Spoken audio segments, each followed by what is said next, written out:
Hi everyone, this is Daniel, your Game Master and Master of Ceremonies. I do want to thank you for joining us, and I just want to say thank you for your patience.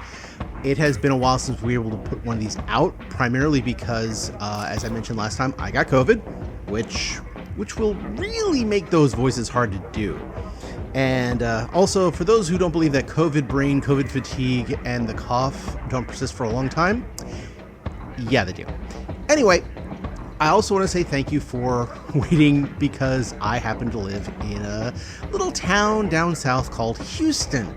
And you may have noticed earlier this month there was a bit of a problem in Houston that involved hurricane, power outages for well over a week, some places still without power.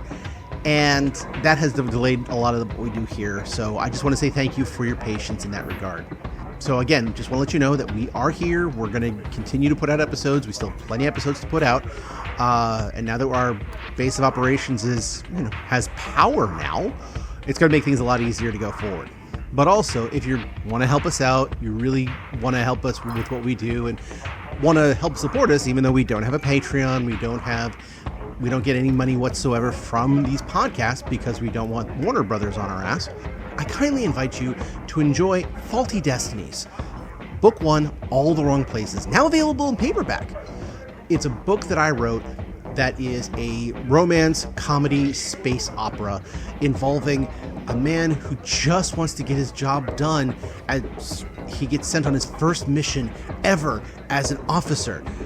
And then everything just goes wrong from there, including a new commanding officer who might want him dead or married, más o menos, or the fact that most of his troops got eaten by the trees, or this planet that just wants to kill everything.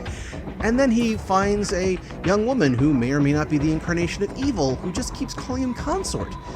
It's a lot of fun. It's just a blast to read, and I've been so happy to get this done, released, and keep working in the same universe, which again, yes, there will be more books coming later on, and this is just I won't even say my premiere book, but my latest book that I really would like you to go out. If you can, buy it, great. If all you can leave is a review, we love that. We just want to hear an honest review for what you have to say, and we just thank you for all your feedback and all your support during these times, especially in the wait. And once again, for all our listeners who have been with us for a long time, such as Mr. Benway, who's been a supporter of us since almost the beginning, we just want to say thank you. And now, on with our story.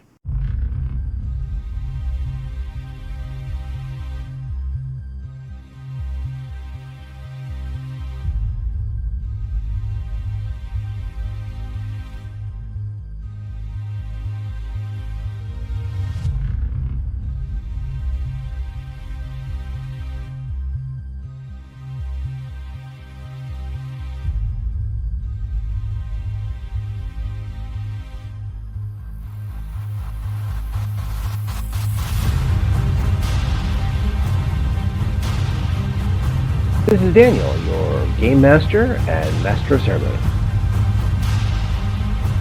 This is Tori, and I play Dooley. This is Sorcerer, and I play Ty. This is Becca, and I play Mirgrat. And this is Odyssey, a Babylon 5 story. Welcome aboard.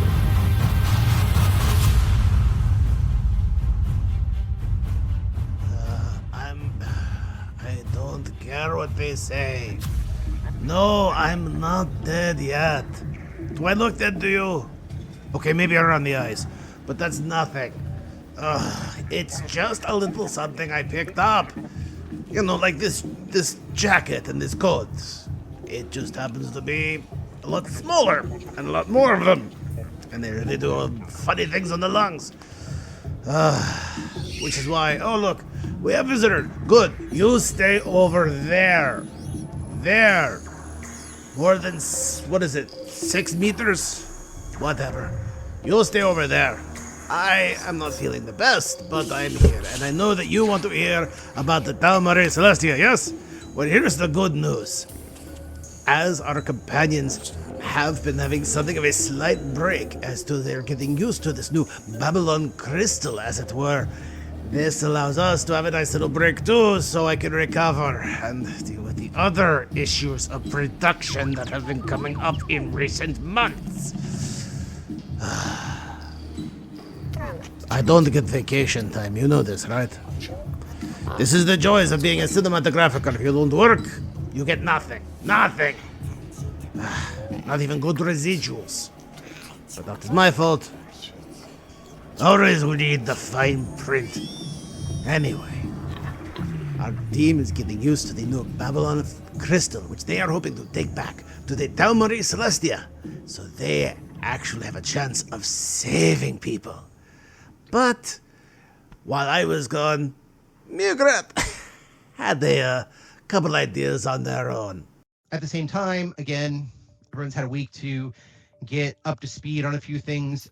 Yes, this is also the first time in a couple of weeks that anyone has seen Mirgrat, who has spent almost her entire time in the records room for the computer of, of Babylon 4 from 1,000 years ago, going, "Tell me more." Yeah, Mirgrat was full Ed from Cowboy Bebop. Yes. Slowly getting that little the headset kind of like surgically installed, just so that you know. Except not really, because you can't do that with pak'ma'ra. Their immune systems are too strong. That's true.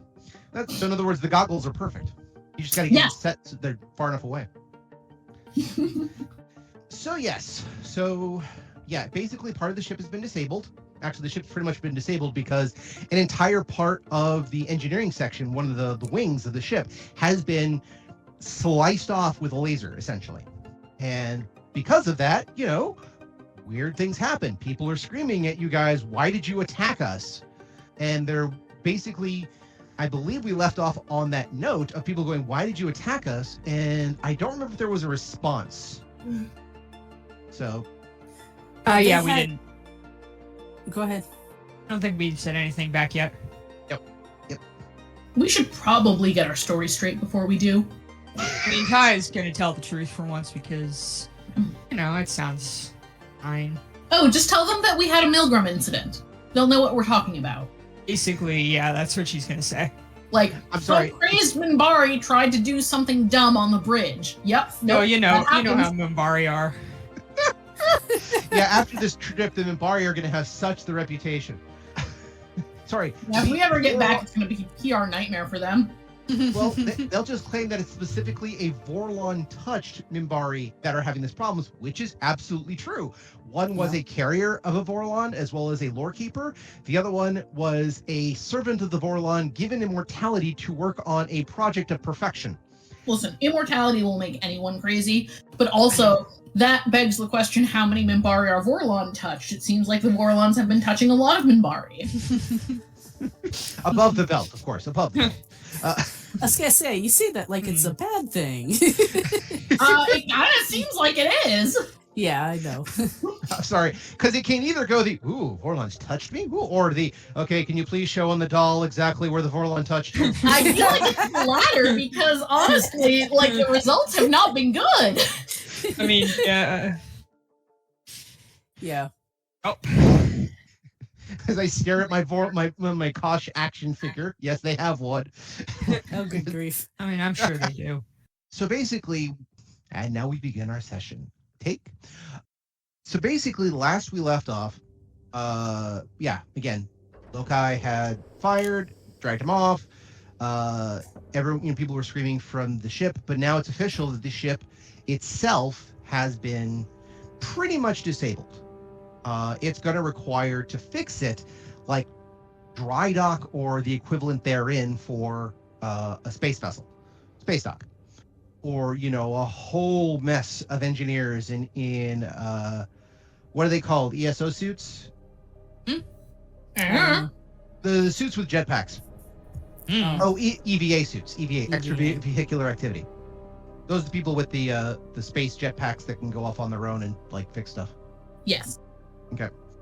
Yeah, it's going to require a lot of that. So this is now a big sort of challenge because, oh dear God, what has happened? So yes, I believe everyone was going to try to get their stories straight before you got on the horn with what's going on. Was there anybody you wanted to bring, call to the bridge, except for Kaluta and Kali, who are dealing with Lokai? The bears, over the most part, seem to be kind of confused at the situation because they were following. Go ahead. Tai is probably gonna call what's his face? The other Mimbari? The other Mimbari? Oh, Aparo. Aparo, yeah, that's what I was looking for. She's probably gonna call Aparo to talk to the bears because they don't speak English and she doesn't speak Mimbari. That's fair enough. He kind of runs his butt up to the bridge when you call him because he wasn't there. Again, interestingly enough, he is wearing his robes a bit better. He's not as slouching as much. And so, yeah, he looks a bit more official in a lot of ways. So a couple of weeks of training has done him very well. He rushes in immediately and with Kutbusek not far behind him, actually. And when he comes in, he says, yes, how can I be of service? I just need you to pass messages to the bears. Of course. What should I pass to them? Nothing right now. They seem fine. They seem fine. Hold on a second. Okay. He looks over and he says, they are a little confused at things, I believe. Well, I will reassure them. Sure, we're all confused, but sure, that'll help. He asked them a few questions in Mimbari. They respond back in Mimbari. As nobody else can hear or understand this, the conversation takes on a very animated tone. Well, remember, I was trying to learn it. That's true. If you want to make a linguistics check. Can I also make a linguistics check? You have background knowledge Mimbari, so you're welcome to do so. Excellent. 24. 24, not bad. 29. 29. Okay, so I can talk to the both of you as if you're basically in the room trying to figure out what's going on. Which you are. We'll just leave every 10th word out. In other words, just continue. Yeah, I'll continue to walk back and forth to see if when my microphone cuts out, that's what. Yeah, exactly.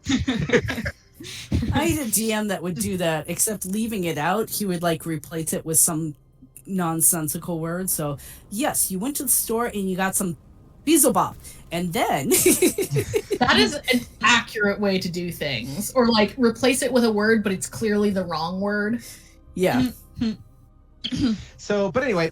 So when listening to the two of them speak, again, listening to the bears, you're used to a bit more now because you've been around them for a couple of weeks. And they still talk in that heavily synthesized monotone. Again, if you've watched Sound, for those who are listening, if you've watched Transformers Generation 1 and you know Soundwave, you know what I'm talking about. So, but yeah. Or if you are a trash millennial like me, if you've seen that one TikTok where the person is playing with their TV screen to make it scream. I don't know that one. That's because you are older than I am. I'm so old. No, I only know of that TikTok because of someone in their 20s. I'm old too. Did I ever tell you about the time I used to work at Blockbuster? No, but I'm pretty sure I mentioned going to Blockbuster and getting Pepsi Blue on this podcast. We're a bunch of old people. Enjoy, kids. Yeah. So anyway, but the conversation seems to go back and forth. So he's asking what seems to be wrong, and they are saying something to effect of, "Hi, damn it." Sorry, that was lightning. The universe is telling me stuff. Basically, you spend some time. The conversation is what happened to the big man? He gave us an order. Well, what order was it? He says that the drenches, are too full to be believed, and so, the bad fruit should be consumed before the fungal infection reaches the toenail.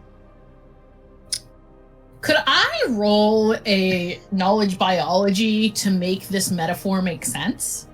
Yeah, welcome to. Yeah, fair enough. Because that seems like it would be relevant. It is a subtle language, so again, that's one thing I do applaud from Deep Space Nine. At one point, they're having to translate 10,000-year-old Bajoran, and it says either the people of this planet will be destroyed or eat fruit.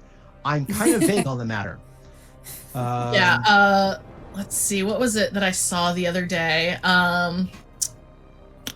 Was it the one about horseplay? Yes, it was. Yep. The gulf of meaning between the terms horseplay and ponyplay illustrates why expecting your culture's translation of another's ancient text to be 100% true to their original intent is dangerous and probably not a good idea. All right. Yeah. All right. That is a 29. 29. Okay. So he is talking about the bad fruit and some sort of infection. You have an inkling of an idea of what that's about, which I imagine you already have an inkling of an idea of what that's about. Yeah, I mean, I'm assuming this is the bad fruit are the species we don't like, the toenail is us, or the rest of the galaxy, and the infection is the body hopping. Something like that, yeah. Cool. Great. So... Love that you made us the toenail, Dan. Thanks. I has been called worse things. I mean, same, but...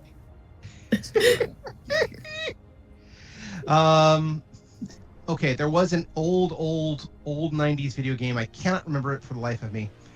But the old game basically said, oh, you need to talk to the silly cows with the special sauce. And everyone thinks that it's basically a bizarre mistranslation of what these alien species are trying to say. You know, until they run into a cow. They run into, basically when you finally see them, it all makes perfect sense. But yeah, at the time, it's just like, what the hell are they talking about? Then, oh wait, there's the silly cows that you must appease with this special sauce. So, how do I mean, that sounds like a Whopper.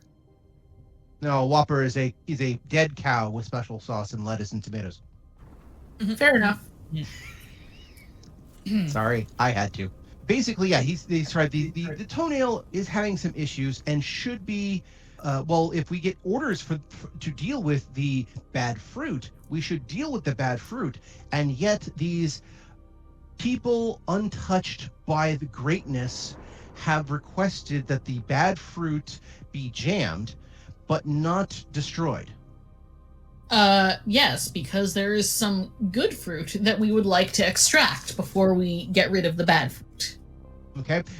Go ahead and make a linguistics check. Oh, no, sorry. You did not say the Mirgrat voice, so I will remember that. Yes. Mirgrat is going to poke Aparo and say, please tell them that there is good fruit that must be extracted before the bad fruit can be dealt with. He does look at you like, what? Oh, right. The good old-fashioned, what the hell did you just say? Oh, right. And you can tell that he looks over and says, allow me to give you several instructions between the word for bad fruit and demons. It's a subtle difference, but we'll get to that in a bit. Mirgrat is loving this cultural context, baby.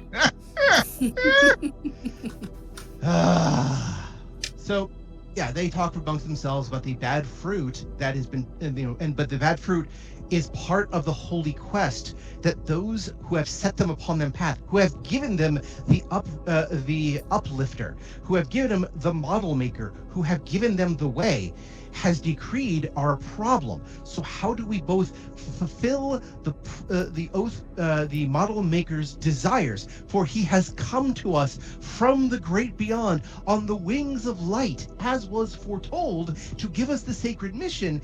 And yet there are those who would oppose him for whatever reason. How shall we advance in this, O person of his ilk?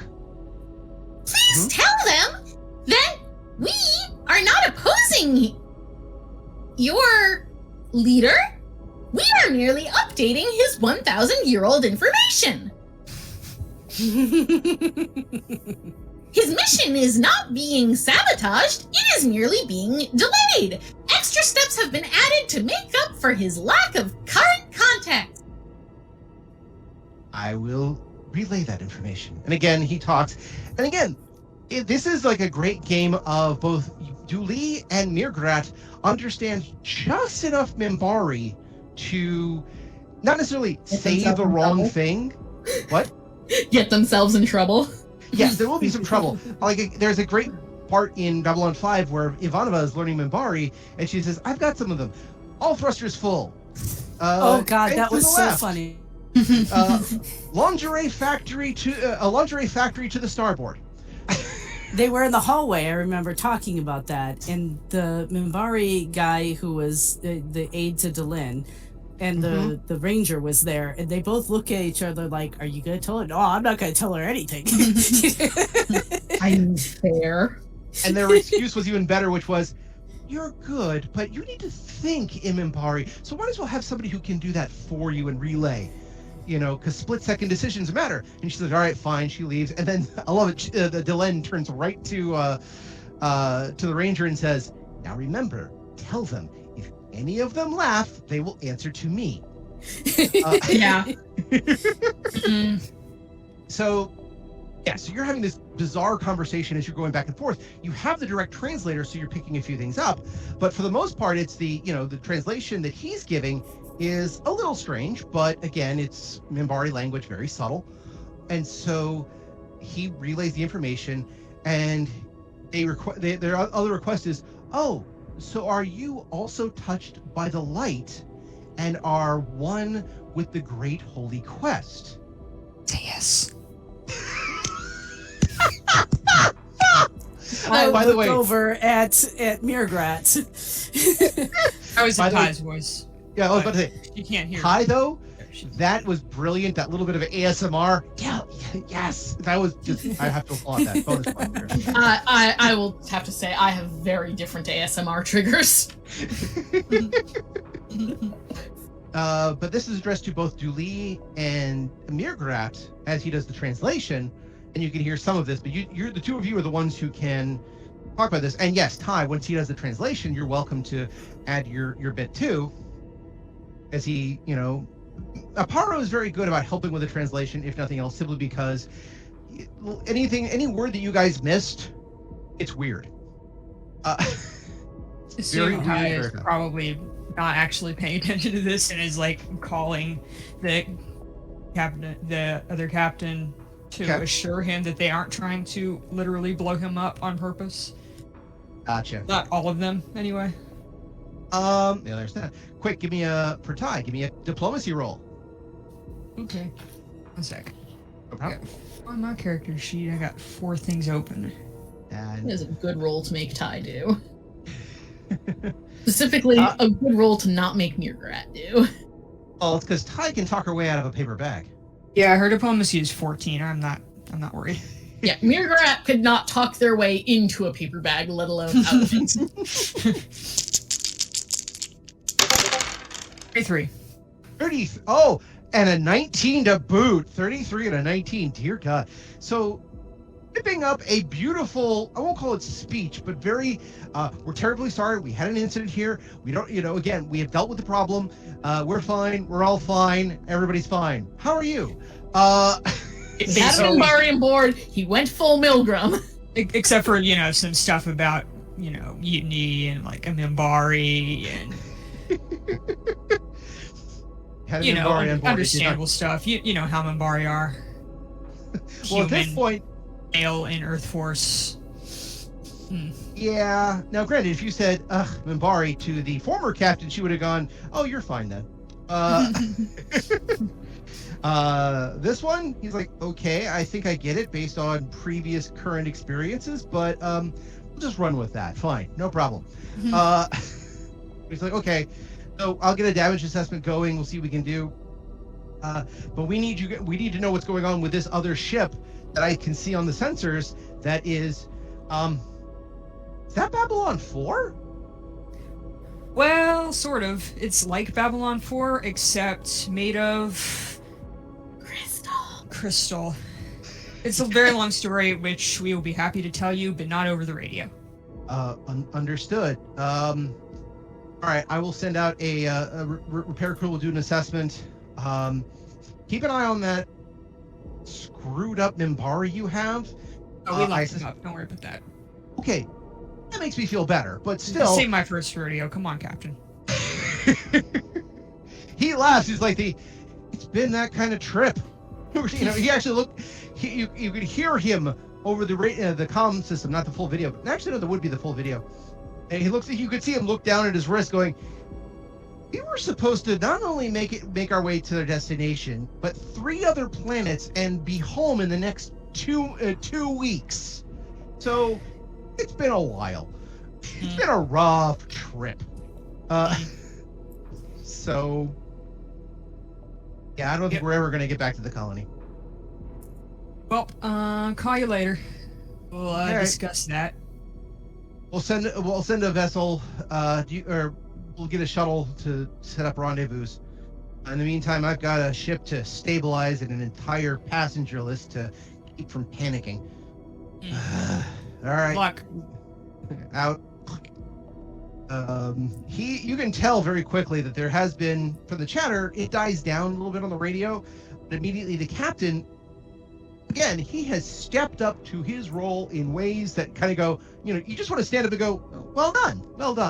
Because something he is like, there has been an incident. We have talked with the other people. This is not an attack. There was an accident that happened on their vessel. We need to repair what we got, make sure we're safe. So, you station, go do X, Y, and Z. You station.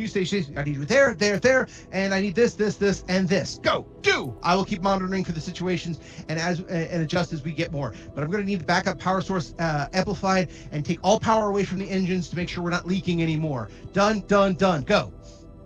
And he, as a captain, is actually like, well, you grew into that role very nicely. Sink or swim. Especially in this situation.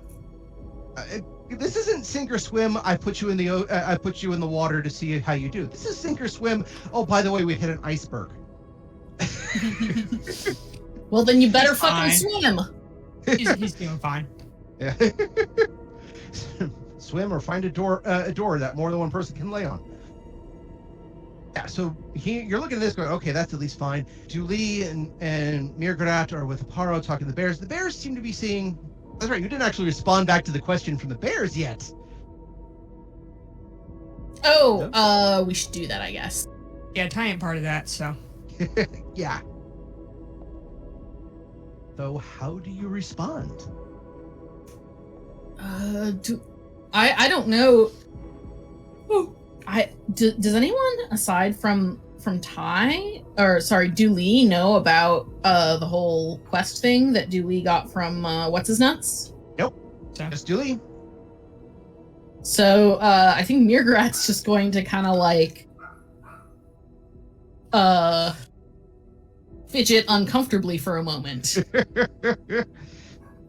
Dooley, are you doing anything? If not, I'm throwing 3 cards. I can't say I follow the light, so I'm trying to figure out the diplomatic response to this. Just lie. It's not Yes. either. I think I would say yes. something along the lines of, we understand the importance of the light, and we want you to follow the light at this time. Okay. Lee, can I get a diplomacy check from you? Oh dear. Okay. By the way, I did throw 3 cards, and I'll tell you what it was in a moment. Or...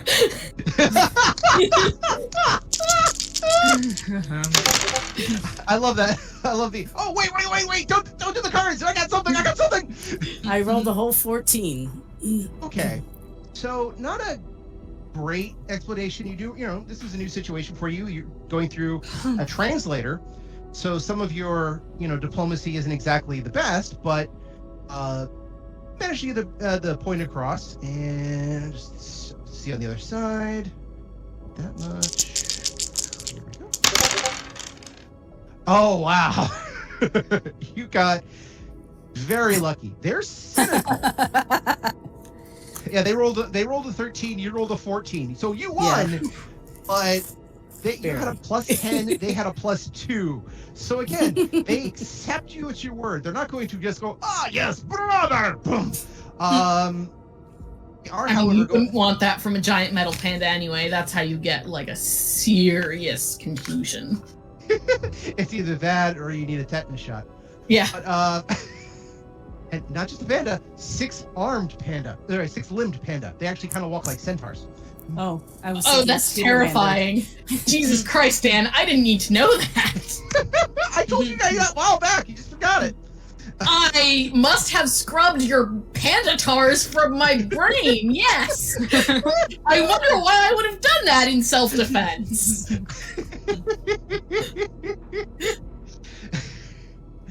Pandatars, sorry, I'll think like somewhere between, invasion of the Pandatars and Pandatars on Saturday mornings.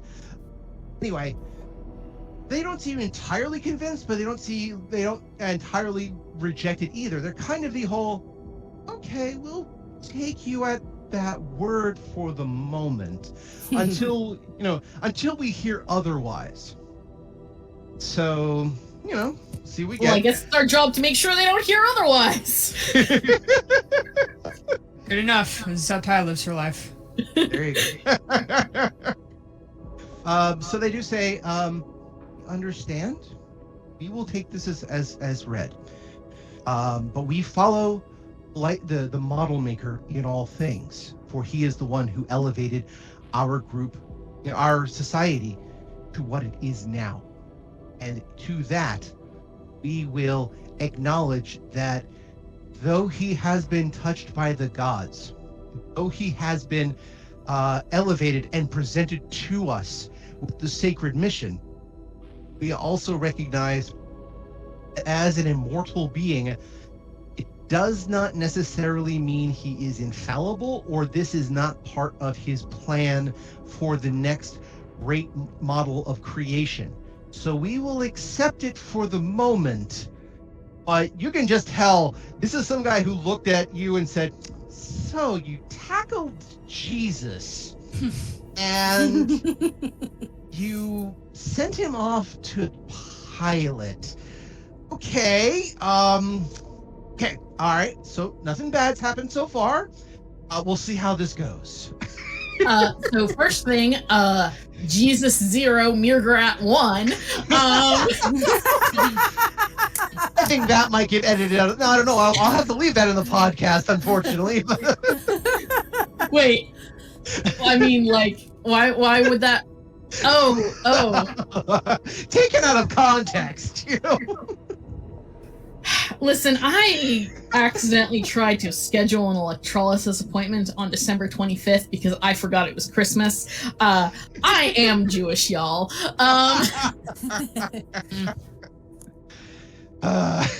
So it's, yeah. You laughed about that for a while. It's like, does that become a bumper sticker? No. If somebody decides to make that into a button, I want to see this button. B, copyright, TM. So, okay. Yes, they're kind of anticipating, but like, okay, we will abide, as we are also, the other part of our mission is to keep the great model in pristine condition. So we will operate it, we will use it, and we will, for the most part, stay out of its way. Please acknowledge, we will follow you as you came from the stars beyond in an unusual vessel, indicating that you are also part of the larger pantheon. However, he has been chosen by the deities to be our watcher, so we follow him above all else. We are gonna have to keep that mofo unconscious for a long ass time. That was Padini's podiatrist. So, okay. So after a bit of a squabble, and Paro just kind of leans in. He actually starts saying a few things on his own, which again, if anybody wants to make a Mimbari check, they're welcome to do so. I do. Go for it, please. That would be a linguistics check. Oh. Natural 20 for Dooley. Hell yeah! Oh, that didn't even show up. Wait, there it is. What? Yeah. Oh, wow. So yeah, Dooley, you just figured out exactly what he's saying, because not only is it, you're learning Mimbari and you've been learning a few other things, particularly for the quest. Paro, you understand the tone of voice he's using. It's not a usual Mimbari tone of voice. What he's basically saying is, I understand. I too have fallen to wrong places and wrong times, but I can tell you that though my life was fraught and full of dangers, lies, and deceits, since I have been with this group, I have found a new mission, and that involved the last of the Lightbringers themselves. And we are doing our best to make sure their mission is complete, while at the same time keeping those bad fruit from infecting the good fruit, for the good fruit should be saved. You quote an ancient text, and this is the other part where Dooley goes, he says something in Narn, which translates as, if all are to be saved, some are to be sacrificed. Which is what Kosh said to Jakar, which was then written down in the Book of Jakar. Right. Oh yeah, some are to be sacrificed if all are to be saved. I actually have a copy of.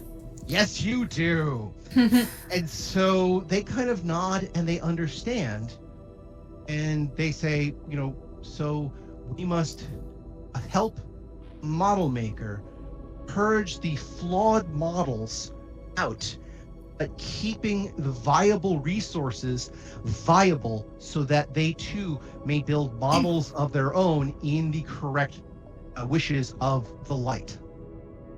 I probably look very surprised when he says that, because I would remember it from the Book of Jakar, but the fact that he's saying it exactly like it is would be surprising to me. Yeah.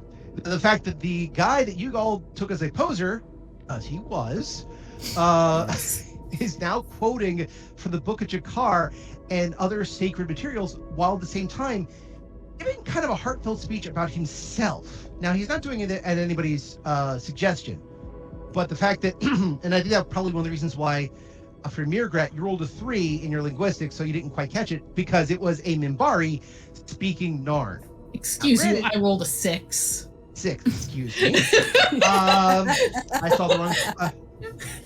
That is true. You rolled a 6. That's true. But again, it was confusing because it was, again, like I said, it is a Mimbari speaking Narn, which is not unlike when you hear a Russian person speaking Spanish.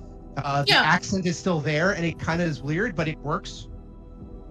And also, just like if you have primed your brain to hear one language, hearing a different language doesn't compute, because you're anticipating Mimbari, and so you're trying to process the Narn input as Mimbari. Exactly. Actually does speak Narn. Oh, you do? Incidentally. Yeah. Oh, there you go. Mirgarat doesn't.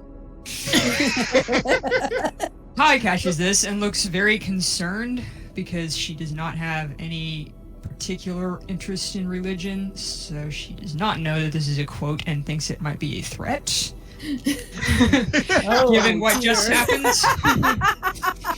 And is going to attempt to pull Dooley aside and ask about this.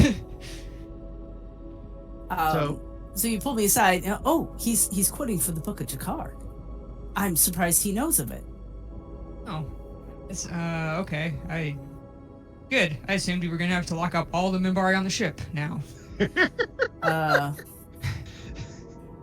No, it's just that, at times in the Narn history, we have had to understand the collective health of our people and know that one or two people may suffer for the greater good, just due to circumstances. You don't have to explain it to me. I'm very familiar with this theory. People bombing your abstract. planet into rock. Yes. So, yes. Good to know. By the way, I should mention this: the 3 cards that I pulled, which I think I've come up with 2. I haven't gotten the third one. The 3 cards are Hidden Secret, Rats, Marked by the Gods. Oh, Obviously. The last That's one never is, a good thing. yes. Well, consideration you guys have been, okay. Anyone here ever seen or know the story of the Man Who Would Be King? Yes. That is vaguely ringing a bell. It's an old Sean Connery movie. Excellent, from the 70s, but if you haven't seen it, understandable. But basically, again, it's a guy from Europe who, or part of the British Empire, who goes off to somewhere. I think it's Saudi Arabia or something like that. I cannot remember. India. It was India? Yes, thank you. It's a Kipling novel. That's it. That's right. But he was thought to be a god because basically an arrow goes in his chest and he pulls it out and it's fine because the arrow hit his leather belt, as part of his straps of his chest.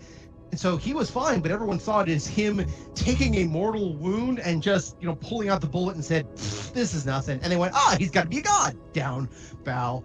And it wasn't until he falls in love with a girl who doesn't love him. And he decides, well, I'm a god. I get to take her. And so during the marriage ceremony, she leans over and bites his ear, which then begins to bleed, proving that he wasn't a god, and everybody is pissed. So in this situation, congrats. Right now, you guys are the Man Who Would Be King, and whatever you do, don't show your blood to the natives. Okay, this is not a good position to be in. So Shit happens. Exactly. But for the most part, yeah, it's right. You found out that again, the Paro has just been learning a lot. And by the way, actually, the only person who could do this is Mirgret. Mirgret, give me a notice check. I am good at those now. I think I need to spend more time in Aparo's lessons. 23. Nice. Okay. I would say only Mirgret knows this because it kind of takes one to know one. So Kutbusek, the other pak'ma'ra in the room, who was a ranger or is a ranger, you could see him in the back, being very quiet, just watching everything. And when he hears Aparo's message, including the Book of Jakar, Kutbusek gives the kind of nod of mentorly approval. Great. And is like the aha. So finally learned. Well done, young one. Yeah, well done. So okay, so now you guys have the opportunity. Ship the Celestia is going through a little bit of a thing where they're going to try to do repair works and bring the panic down. They actually do ask that again while you come over and please answer some questions of what the hell's going on. That you give them about a couple hours to calm everyone down before they think an invasion is about to happen. It's fine. Ty wasn't going to go immediately because she wants to make sure first that someone competent is on the ship keeping track of what's going on so that nothing else happens. And Okay. Also, she's going to want a bodyguard and shit Yeah, we want to make sure we have our tests down After- to make sure we're not gonna get and that. yeah. Okay. I think she's probably going to leave Kali in charge and then make Aparo bodyguard fucking what's his name? Kaluta? Lokai. Okay. Right. Got it. She's going to bring Kaluta with her. Okay, so I got confused about the whole bodyguard thing. Got it. So you're having Aparo keep an eye on Lokai because they're both Mimbari and that he can at least communicate and everything else like that. And No, keep it's him at because bay. Ty thinks that Aparo is one of the people that's least likely to let him out of jail due to him being a cop and refusing to listen to what anybody else tells him for any reason. Fair enough. Basically. So, to which also Kutbusek gives this nod of approval of essentially his apprentice or Padawan, whatever you want to say it, saying, "Oh, he has a solo mission. Understood. I believe he's ready." Yep. And Needs to sit in a room the guy who's asleep. So, And, like, ideally keep him asleep, like, trank him regularly. Yeah, we don't want him waking up and talking to people. in that particular case, Kali actually requests that Eric Powell stay because he's the medical professional. Yeah. To keep him basically tranked up to make sure everything's okay. Also, she asked that Aparo stay because Aparo has the best Mimbari, and while there is some discussion of, again, people are trying to teach the bears other forms of interlac or, other sort of communications, Mimbari is what they know best, so it's best to have a direct translator for them on board. So, as for Kaluta, he kind of does the cross arms, I will go where you wish me to go, for there is honor wherever you go. And they're like, okay, fine. Yep. That's a word that people use about Tai all the time. Mm-hmm. Oh, if not honor, there is glory. Let's not lie. That's true. So be doing that. There's an old term from the old werewolf game, glory, because sometimes you have to show the GM you're not afraid to die. This is usually superimposed under a picture of a kitten leaping from a high bookcase in midair. I mean, there is value to the whole "I'm crazy, I'll do it" line of stuff. Yeah. Mm-hmm. So, okay. So in this particular case, Eric, Kali, Aparo are definitely staying. Kaluta is definitely coming with you. Yorni has basically looked at Kali and said, "Where you is right." Julie and said, "Where you go, I go." Tuvo has something similar looking at his mom, and also Mirgrat, but that goes without saying. All right, Tuvo is not going to the half-blown-up ship full of enemies. He is staying home on the Avalon 4. Or Avalon Crystal! Right. In other words, it's safe here, stay here. Yeah. Gotcha. Okay. Bears or not, it's much safer to not have him running around. Kind of nods and he kind of understands. He's like, "All right, Mom, I get you. Just making sure. So far, going with you is Yorni and Kaluta. Is anybody else? Did you want to bring with you? Can't think of anybody. Kaluta's the night guy, right? No, Kaluta is the wrestler. Connor was the knight. He's dead. Yeah. Dead. But there was another guy who fought with him. That was him. Yeah, Connor fought with Kaluta when you guys were leaving. Okay, there we go. Yeah. Okay. So yeah, Just and make sure my name's right. No problem. And then Shokar hasn't left the hasn't left any sort of restaurant that he can find that's currently working, and he has been harvesting whatever he can from the place. He's having fun time, so he is. Yeah, we don't need him. Exactly. And oh god, the names. I'm missing somebody. Eric? Did we get Eric? No, Eric's staying behind. He's staying behind to make sure everybody is medically okay and fine. Padini? Padini, thank you, yes. Padini, how can I forget Padini? Padini actually offers to come with you as a representative of the Centauri because he's the only one around, but he'll leave his crew here where it's safe. So what you're saying is you're offering us the opportunity to kill off Padini.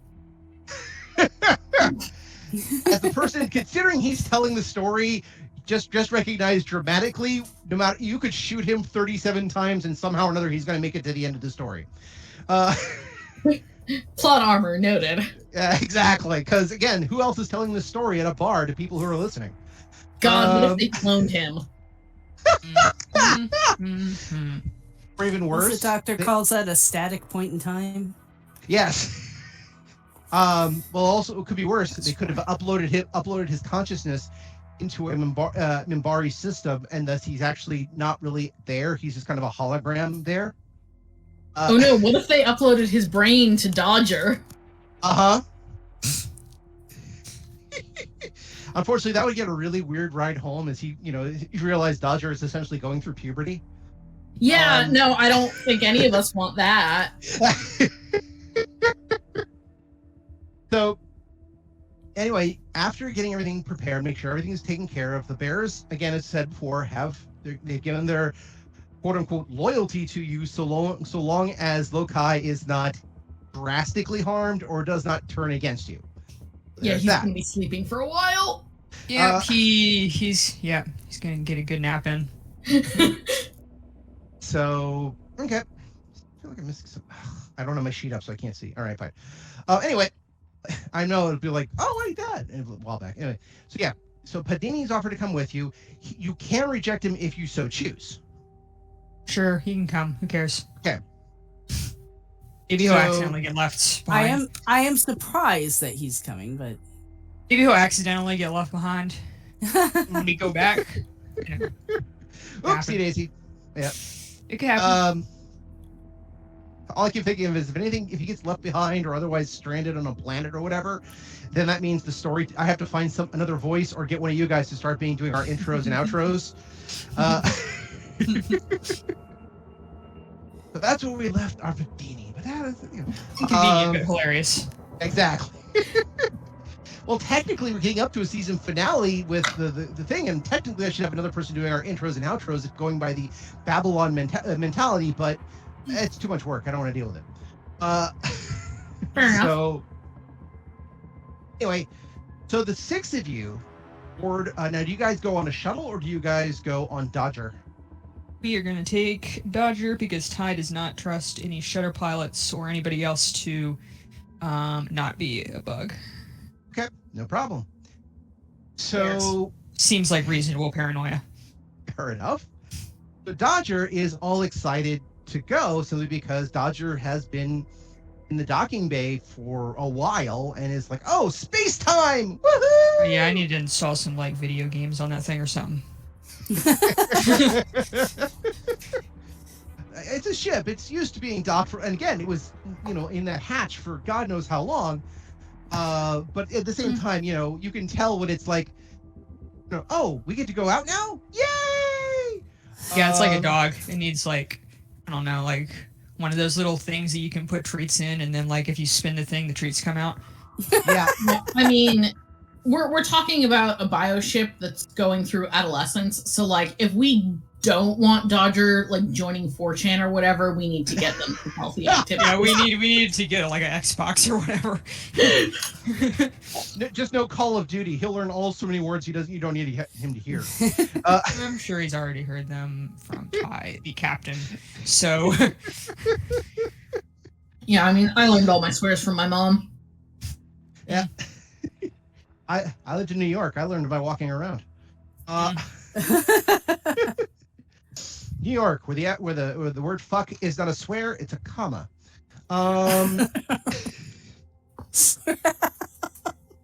So, think about this for a moment from the other perspective. You do clear with the captain if now's a good time. Again, by the time everything's set and ready to go, it's fine. Kali assists in the procedure to actually undock Dodger from the main docking bay, which of course always, with the big jaws of life they have at the front for the docking sequence, always kind of looks like, is it eating something or barfing up something? Right now it looks like it's spitting up Dodger.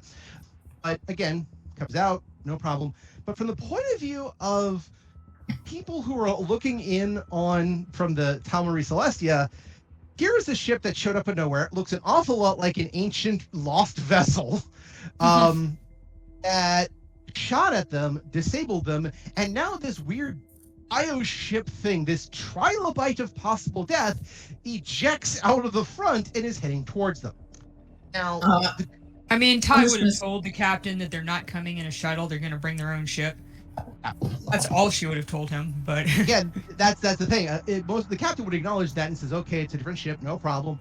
When seeing this, it's a very different reaction because it's again, imagine the reaction y'all had when you found this thing, and now in this stressful situation, it's a little bit more so.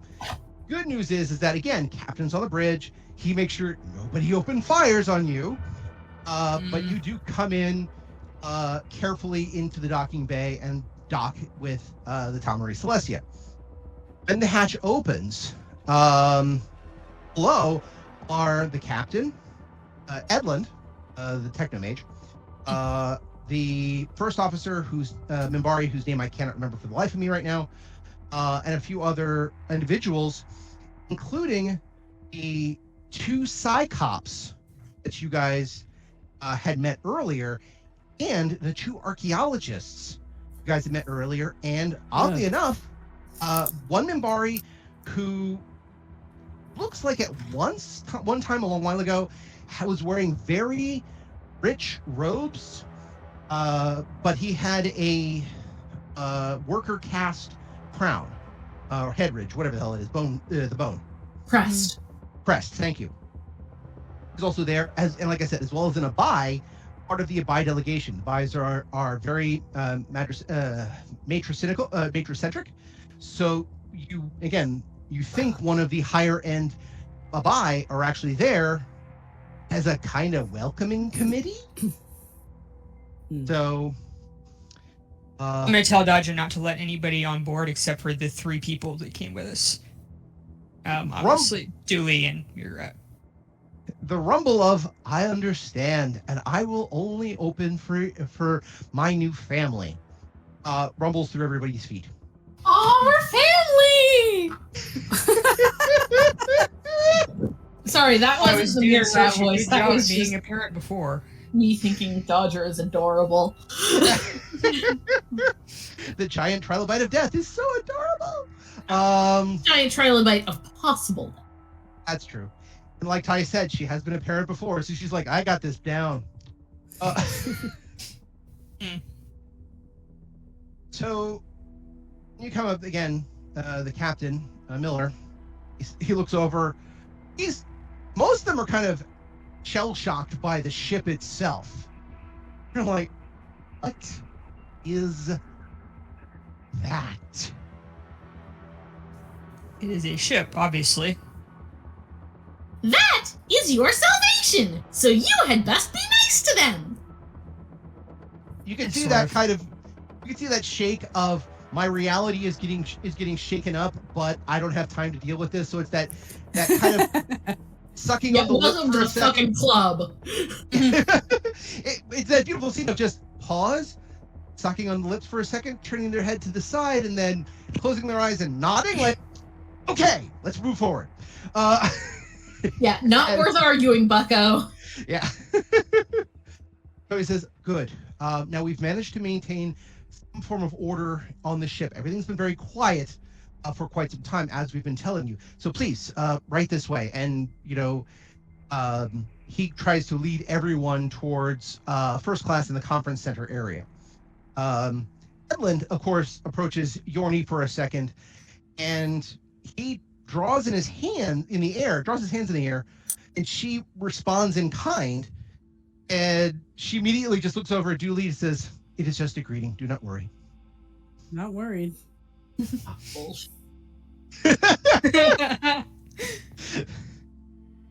So, sorry. It's okay. Honestly, it's fine. It's building tension. I like that. The Abai actually goes up towards the ship and says a few things in the Abai language. So, since I'm assuming nobody here speaks Abai, Nope. Didn't figure. She says it kind of reverently, and while she doesn't touch the ship, she kind of raises her hand within a few inches of the ship, like she's trying to touch it but doesn't want to touch it. Not quite the whole "I'm not touching you," but more of the "I would love to touch you to give reverence, but I do not know what will happen, so I'm just going to do this and pretend I'm touching you." This is the "I'm a hugger, but I don't know if you're a hugger." Basically, yes. Or if I try to hug you, the person who captains you will shoot me in the back. Yeah. Same difference. I would have not been not responded violently, but unfavorably. Yeah, I'm not shocked that Ty is not a hugger. Ty is getting real protective of her one way out of this giant mess she accidentally got into and then made worse on her own. So, isn't this great? Yeah, so she kind of nods and says, "I understand. I would be protective of my ilk as well. Please. I follow your lead." So everyone follows the captain to essentially a conference room, which isn't that far away from the docking station. It's actually not far from the bridge. And he's getting some reports as he goes through, basically delivered on pads as he quickly reads through. And it's basically the engineer's going, okay, we got this section off. Okay, we did this. Okay, this is the damage. Okay, this is the repair. Okay, this is what we can do. This is what we can't do. This and this. And he kind of nods and he says, I understand. The time he gets everybody to the conference room, as everybody sit, he says, please. So he lays the pads down on the table, just kind of upside down so nobody else can kind of see them immediately. He says, so, what is the situation? Would you like the long version or the short version? He actually kind of looks you right in the eye and says, surprise me. No. Long version it is. I'm going to save a little time here and not recap our entire last 7 weeks. Okay. I'm going to basically tell him about how we left, found the planets, and like point vaguely off in what I think might be the direction of the planet, somewhere beyond the ship walls. Found Dodger in a cave, plugged a power supply in, blah blah blah blah blah, and then went through sort of hyperspace. Edlin can explain that. Yeah, the slipstream better thing. Yeah. And then we found, Dodger took us to find, thought was a myth, but turned out to be an immortal 1,000-year-old Mimbari who has spent most of the last few centuries building models of Babylon 4. And then I talked him into giving us one, thinking that he wanted to go see Babylon 5 back in the real world, and he would help us get back to Babylon 5 so he could see Babylon 5, which, in case he asks you, he thinks is the most amazing thing ever. Don't tell him the truth. Anywho, apparently what he really wanted to do was try to blow up your ship. I apologize. That's the short version. Shortish. Okay. He tends his fingers together and says, okay, I got it. Talk to your immortal friend as well, see if we can come to an arrangement so he doesn't try to kill everybody. No. We're not letting him out of... he's not in prison, but he's, in an empty room that he can't get out of. Understood. Okay. So technically the commander or captain of both of these ships right now is me, I guess. Ken nods and he says, oh, well, he stands up real quick. Well, welcome to the club, Commander. He salutes you for a quick second and sits back down. This is how you gain your level of officer. Ding. You have completed the quest. Achievement unlocked. Officer. Or I believe that would be achievement unlocked. We salute you. But he sits down and says, all right, so let me give you the sit rep here. Basically, before you got here, there was chaos, there was strangeness going on. The church was starting to overflow. As you saw when you left, there was riots in the hallways and factional infighting between the two groups, as well as several other groups we did not know we had around. Small gangland incidences, people who turned out to be raiders who were hoping to get to the new colony to Boyan and just, start working from there. They have quieted down in the last couple of weeks, kind of keeping to their own sectors. We occasionally get requests from all people, Chuck Osteen, our former security person, asking to trade information or do whatever. But Chuck hasn't reported to work in several weeks at this point, probably at the month and a half. So yeah, I hear I'll keep you. talking. We'll go back. We'll get to that. So Yeah, one thing at a Julie's time. Trying not to have anything other than a very neutral expression on her face. Oh, go ahead and give me a bluff check, both of you. Oh, yes. I'm I sure don't even know why you have would that bother down. making me do this. Yeah, I mean, Okay, because somebody with no skill can roll a 20, and somebody with a lot of skill can roll a 1. That's why. I guess true. My bluff is 17, so. that's the wrong thing. Let me see. This is wrong pool. 20. 20. There you go. At least see, you almost rolled a 1.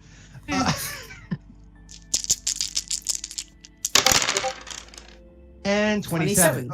Nice. In other words, not a good day to play poker against either one of you. Is it ever? If you talk to Centauri, perhaps. So don't ask where that extra tendril comes from. So basically, so when you guys don't spurt out your drink, you just kind of keep the poker face of the we know stuff, but we're not telling you. So please continue.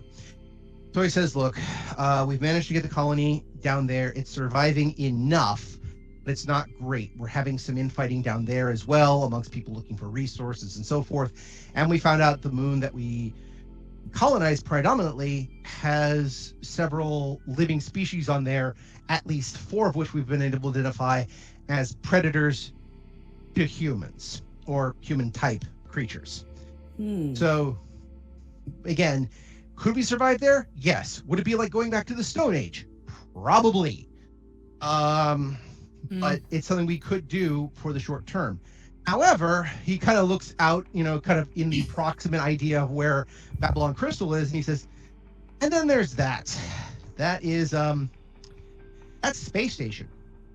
Looks to be from what you've described, a fully functional space station that can support, what? 250,000, 500,000, almost 1 million individuals. And yeah, you may be seeing where we're going with this. I think I see where you're basically suggesting that we leave here, go there, and then try to head home, correct? Well, yes, but keep in mind, it's no longer a pleasure cruise. People will actually have to have jobs. Additionally, we would like to institute a screening process to make sure that none of the predatory mind species come aboard Babylon Crystal. Yeah, this is the next thing we needed to discuss, not the whereabouts of Joel Osteen. Okay. Sorry, we can talk about that too. Chuck Osteen. God damn it, Osteen I keep is doing somebody that. else. You need to give that man a different last name. I'll try to do Osteen instead. It's a little bit different. He says, good. You have a screening process for some, you said. Now, you know which faction this is for, or is this for all factions? Not my department. You're right. Okay, refresh my memory, Dan. Is So the Bugs we Sorry? had the blood test for the one, and then we had the cultural questions for the other. also known as the Bugs Bunny test? I'm never Yes. going to let that change. The other one wasn't a blood test. It was a head scan because you figured out that what the Ilati, the bugs, are doing. Sorry, Kulati. Those are the Kulati. The Kulati are doing is basically taking the brainstem out of a person's head, climbing into the skull, sealing it up behind them, and piloting them as if it was they were the main central processing unit. So what that does is that on medical scans, with the right medical scan, you can identify that the brain isn't the brain, but in fact a Kulati who has taken up residence. There was a 90% effectiveness because they are chameleon types, but as you decided, 2 tests, should you get, a false positive or a false negative, should clear things up. And if nothing else, if you get 2 tests and they both show negative, you're fine. Get 2 tests, they both show positive, you're a problem. If you get one that's positive, one that's negative, you could at least set them aside for further testing. Mm-hmm. So at least there's ways of, for the most part, again, as anyone can tell you, if you have 2 90% chance tests that you have to pass, chance of somebody getting through who is negative, who was positive, is minimal, but not perfect.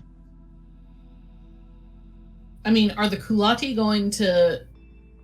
Okay, so what we want to do is we want to set up we want to set up a screening area that has 1 input and 3 outputs. Where oh shit, I should be saying this. Okay.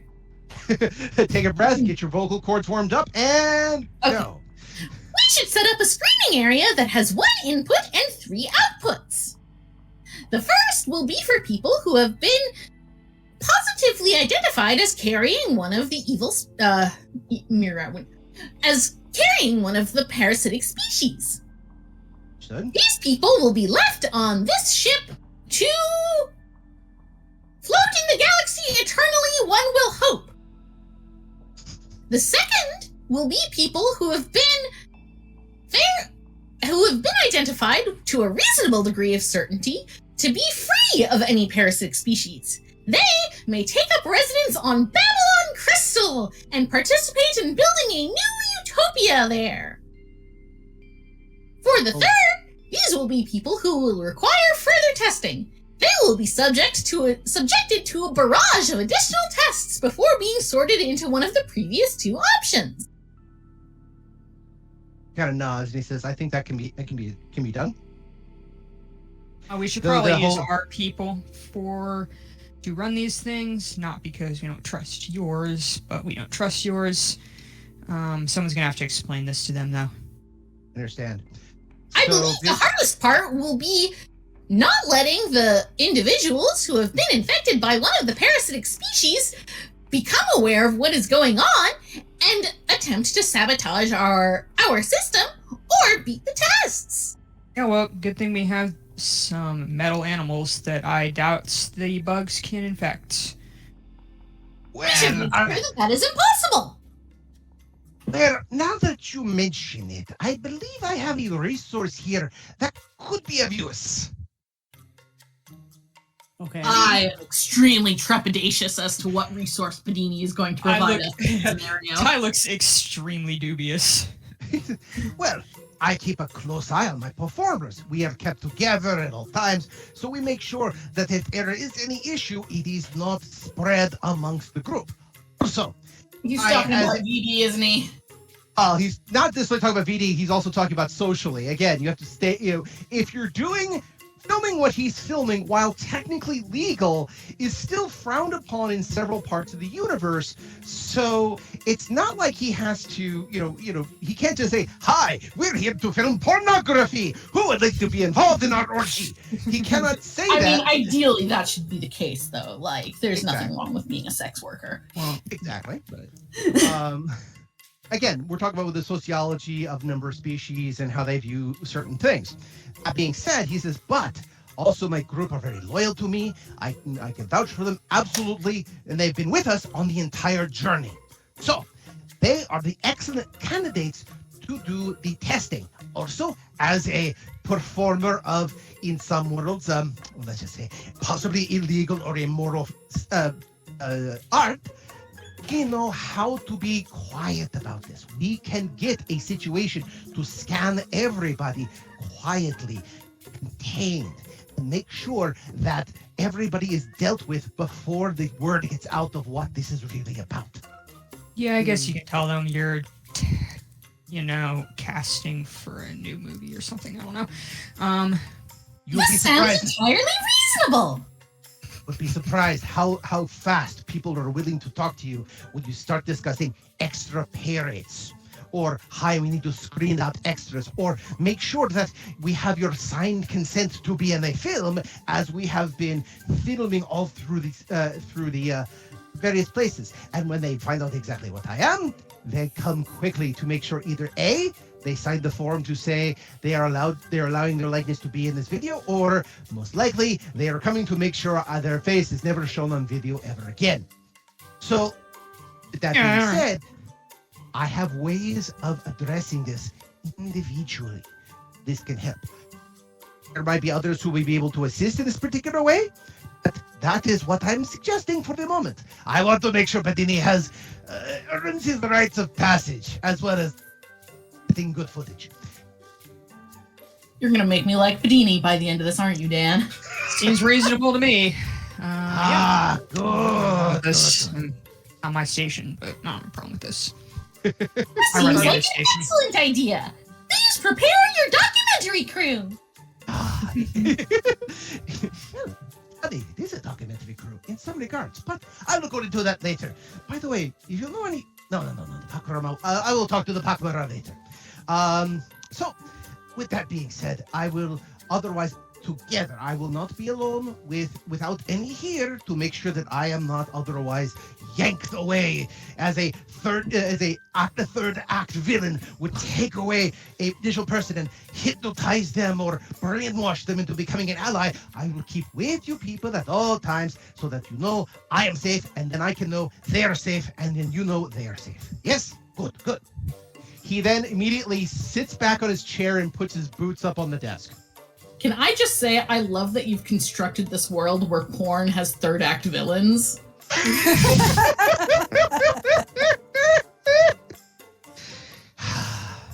But he leans back in his desk, and he's like, he leans back in his chair, puts his boots on the desk, very, contented with himself. And the captain kind of nods and looks at you guys. You can vouch for him. Mira has been doing a full-on, he's a celebrity. Slap. He's a celebrity.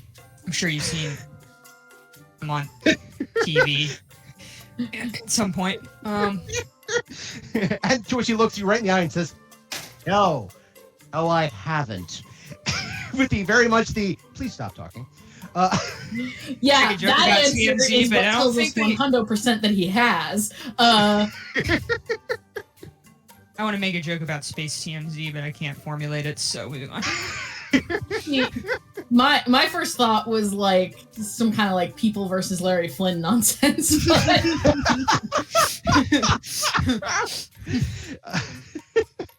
So you remember when he broke up with Space J-Lo?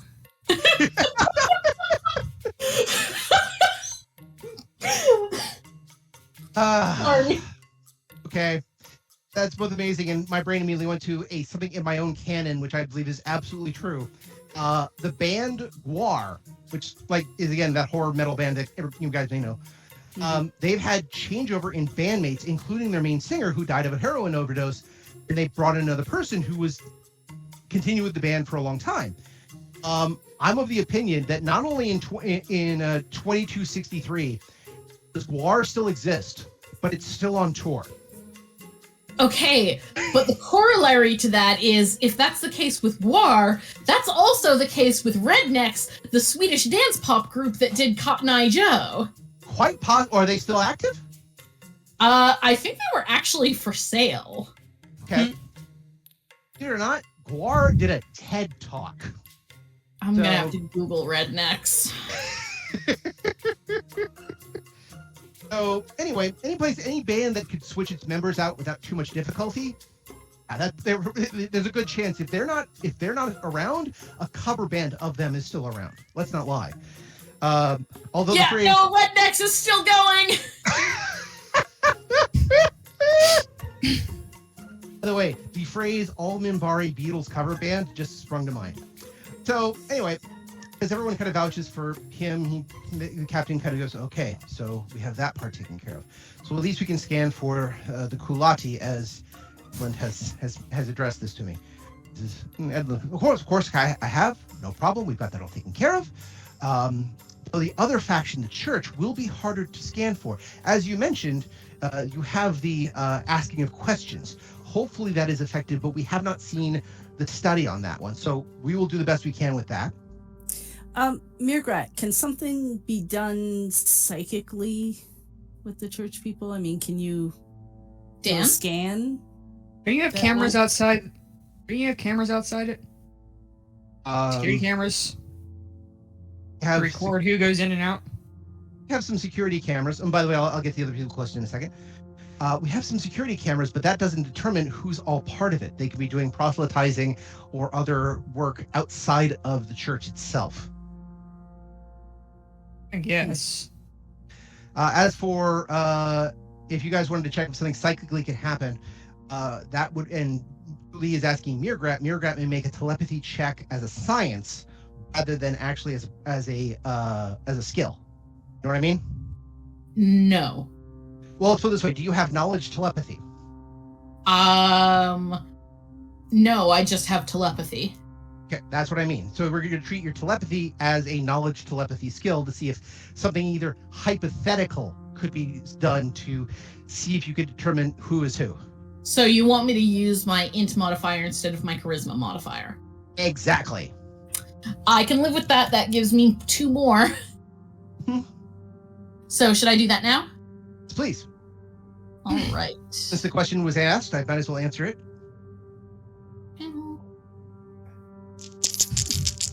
I'm so sorry. Mirgarat has no fucking clue. Okay. Oh, roll a 1. Yeah. Again, it's the, can this be done? I have no data to substantiate what this is about. You assume that if it's like a chemical brain or something else like that, something you should be able to scan for, in theory, but you're kind of not doing brain swapping so much as, again, I don't know if the pak'ma'ra would see it this way or anybody else, but you're kind of doing soul swapping with the Yith. So it's harder to scan for. The only thing you can get for is the information they happen to have on hand. So, again, the Bugs Bunny test is about as good as you've gotten so far. So, Mirgarat's just going to explain the Bugs Bunny test to him again. Pretty much. No, but you see, in fact, the Bugs Bunny test is extremely effective. Which, by the way, one of the first officer kind of leans over and says, "I believe this should be adjusted per species and culture, but I think I understand what the pak'ma'ra is saying. They're saying that they don't understand clearly defined aspects of culture they should know. That should indicate that there is a problem. This is not a 100% test, but it is an indication." Yes, unfortunately, we may also weed out some non-infected individuals who are simply not culturally aware. This is a risk that we must take. I'll need to think about that. I think that may be something to work with. However, he also looks over to Gardner Fox, the Psy-Cop, and Julie Schwartz, the other Psy-Cop. Says, "Is this something you might be able to think about as well?" And he says, "Well, it's possible. I mean, again, I think some of the testing features would be good. Probably make sure that you have one of us there to make sure they're not bluffing or cheating somehow, but otherwise getting truthful responses. But detecting truth out of most people for a telepath is low-rent work. We would dish this out to P5s, P4s, heck, a P3 could do it. A very strong P3, but a P3 could do it. P3.5. No, it's a P3 no. for a very large quantity of 3. It's P3.14. Oh, well played. Had to be said. That's a joke for you math people out there. Because scanning is a piece of pie. So, I'm not laughing at that. It's not that they didn't get it. I know. Oh, you got it. It just wasn't funny. Exactly, yeah. Oh, come on. I tried. It was a math dad joke. Let's not lie. It's good, but a math dad joke. So, anywho. So it moves along. Says, okay, so I think we can try some of this. Me or Julie should be there for the questioning to see if we can start scanning out some people. So there was another group who, after my investigation, we got about 20 minutes left. Perfect. Mm-hmm. There's a group that while we were investigating more what was going on with the church and down below, and in the steerage areas amongst factions, which, by the way, we've discovered have many spreads to both second and first class for both contingents. Did find there was a mediating group who managed to not only get but enforce the peace down there. And I hope everyone is okay with it, but I have requested that they join us at this time for their report. Is that acceptable, Captain? And he goes, sure. Who is this other group? And you say sure, and it's like, and the other one's like, after a good 12 seconds before I remember that he's talking to me. Sure. I love that. It's like, so Captain, what do you think? And you go, oh, sure. And then there's like a stop, and you turn towards the Captain, and you went, oh, he meant you, right? I'll just be quiet. And Captain Miller goes, who is this other group? We became aware of them at the time, but they, for whatever reason, have the ability to keep this peace, and I think they would be excellent to use in this matter. Oh, send them in. How quickly can you get them here? He just kind of stops, stretches his neck out for a second, is quiet for a second. We'll be here in just a moment. And there's a chime at the door. Door opens. Okay, this is what I'm going to ask for an intelligence test for everybody. Roll under your intelligence. I bumped mine up. I now have better odds. Woo! Yeah, hell yeah. I rolled a 1, so absolutely you know what's going on. Other 2, please. You're right. On the ball for once. Okay. Hang on a sec. Mine's fucked up for some. I'm under. You're 14. Your intelligence is what? 16? 17. 17, right? Mine is not loading. What the fuck, Discord? 13. Survey says 17. Oh. Okay. Though this is someone you would probably recognize, at the moment you're kind of, a little off, so you don't quite get it. Mirgrat, surprisingly, is not the first person to get this. 2 other people get this first, but I'll explain in a second. Sorry, one other person in the room gets this, but I'll explain in a second. Doors open, and in walks in a man, a human, male, in black. Behind him is another human woman, red hair, also in black, and another third human, also in black. Walk up, carrying briefcases. They sit down. Thank you for allowing us to join you in this situation. I believe we have much to discuss. I believe the first thing you notice is Yorni. Eyes is going wide. And you then go, oh. It's a Cyclops? Oh. It's the association. The association. Oh, yes! Our former masters have made sure that we have access to new information that has allowed us to keep peace in the sectors that has normally been occupied by both the church and the Kulati invasion. This is going to get us in so much fucking trouble with the pandas. I'm lost. What is the association? Mirgrat, you seem to got a 1. You recognize this group, don't you? Yes, Mirgrat got a 1. Becca, I think, is remembering that the association are like former shadow hosts that are now just kind of like tooling around the galaxy with some extra tech. Yes, they are ex-shadow agents. They're the ones who made the bargain with Wagner for his body, or Tuvo to go back to Mercury, and it only went halfway, and for Yorni to become a technomage. Mm-hmm. They were the ones doing wheeling and dealing. So they're just walking monkey's paws. But they have managed to keep peace in this area, and as far as anyone can tell, thanks to them, this war between the two groups has not exploded and taken the entire ship with it. There is, for lack of a better, peace because of this group. Huh. Yeah. No, I can see, like, that's going to be a problem because, what's his nuts? Loki would have been like, yeah, no, war should have exploded and taken the entire ship with it. Mutually assured destruction, motherfuckers.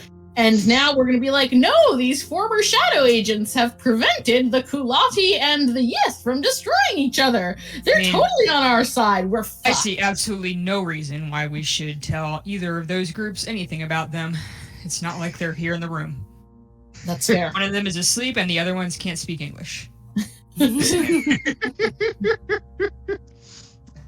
And he actually sits down at one of the chairs. The other two people flank him. As you will understand, we have a vested interest in making sure that the Kulati, the Yith, and the Eldari have been dealt with. I believe you understand why. Do you not? Captain is like completely blank-faced. I have no idea. He turns to you three. You have any idea? Like shrugs. Does Becca or Dooley remember why they have a vested interest in this? No. No, I'm not remembering them at all. In that case, he says. I remembers them, but she does not. I don't know. Oh yeah, with Ty, it was these are the bastards who took your boy, changed him in a chrysalis of some sort, and you had to demand to get his ass back Which they said, but he made a bargain, and you said, I don't care, he's too young, give him back. Yeah, he's a minor. I have medical power of attorney. Yeah, basically. But also because Ty has a background of running from shadow vessels during the Shadow War. I doesn't like these people at all. Yeah, but let's be real. She's been making deals left and right with all sorts of people she doesn't like. So yeah, and I mean, the object here is to not die in a fucking shipwreck in the middle of space. I mean, she'll live with it as usual.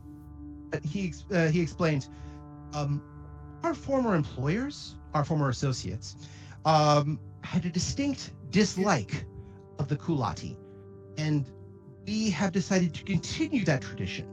That we recognize while the Kulati may have a lot of intelligence, have a lot of power, they are, how to put this, they are changing the nature of the game enough that even we, as former associates of our former masters, have decided that they need to either be isolated or destroyed. And they have come to the awareness that we can. Now, some of that, he actually kind of leans over, some of that is good words. Some of that is the right word in the right ear. Some of that has been demonstration, but on a grand scale would require more resources than we have allocations to. If anybody wants to get a subterfuge check on that one, or intrigue check. Intrigue check. And subterfuge is physical, intrigue is vocal. Is this intrigue to gather information? I'll do it. Yeah, basically. Okay. I put in the wrong one. Look at that. 22. I have my glasses on and I cannot see. 9. Oh, yeah. You're too furious and too annoyed with the situation to care. Becca got 22, and Dooley? Low. What was it? It was 12. Trick. Did I do a sense motive? I'll see. Yeah, you can do a sense motive if you like. Okay. Because Kai would not be that angry. She's more interested in what the hell is going on and trying to figure out what exactly these people want out of it, because she does not actually believe that it is, space social justice or whatever. 19. Okay, so let's start with Mirgrat. When the guy says, "Oh, we, have these things," he is being very circumlocucious, a beautiful term. Thank you, Neil Gaiman, for teaching. In that he's using a lot of euphemisms that basically translates down to they have threatened, cajoled, bargained, and have sometimes used force, but when they say they lack the resources for a large-scale endeavor, that either means A, they need more stuff to purge them, a lot more, probably a lot more, or they don't want to let be known what the limit of their particular power is against the Kulati. But, as they've also said, without saying so many things, Kulati were despised by the Shadows because the Shadows believed in evolution, and here's a species that subverts evolution. They become what they eat. They became smarter, more intelligent.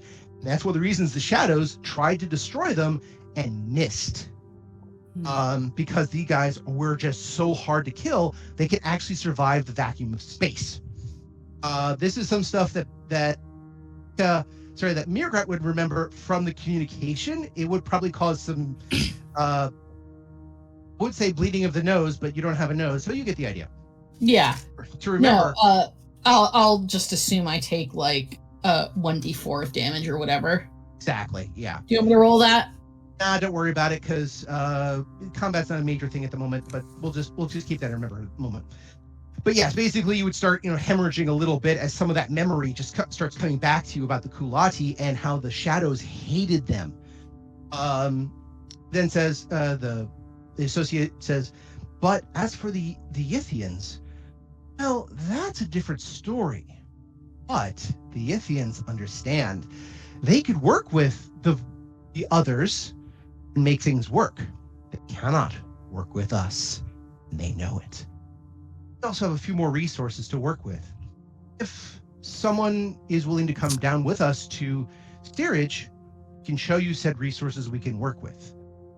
But I will warn you, Down there is a very different place. Unless you're an official person going to engineering, it is not what it was. So, who's willing to come with us? I am! Of course you would be. It is always wise to bet on the fact that Mirgrat will go after it. And we'll have to see what happens to them next time, as well as to the rest of the crew. Which is why you will have to join us on Odyssey, a Babylon 5 story. Now, please, just get out. I am tired. I can't deal anymore. The brain is so foggy, I can't think anymore. Oh, there you are. Good. You want to hear stories of the Tau Marie Celestia, yes? Good.